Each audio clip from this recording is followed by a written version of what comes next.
Рустаму Миниханову показывает функционал обновленного народного инспектора. Приложение несколько лет назад, созданное для контроля порядка на дорогах самими жителями, сейчас начнет работать в новом формате. Рассчитываем на инициативу наших граждан, повышать безопасность дорожного движения. Пользователь может записать видеоролик.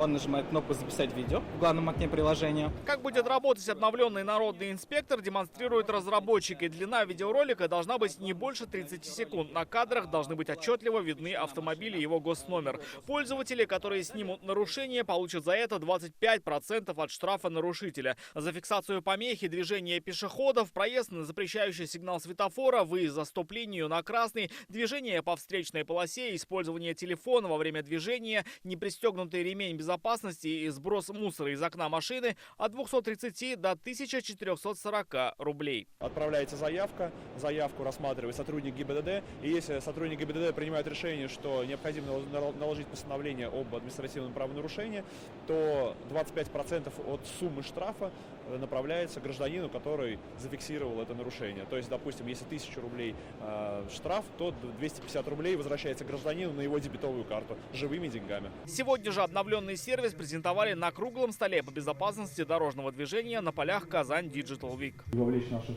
граждан уже более активно, чтобы они уже получали денежные вознаграждения. Но это не для того, чтобы поощрять нам как-то отдельно для граждан, а для того, чтобы у нас был правопорядок на дорогах в первую очередь. Приложение уже появилось на площадке Рустор в ближайшие дни и во всех других популярных магазинах приложений. Рамиль Шайдуль, Лиана Бахтиева, Альбина Минаева, Рамзиль Гарипов, ТНВ, Казань.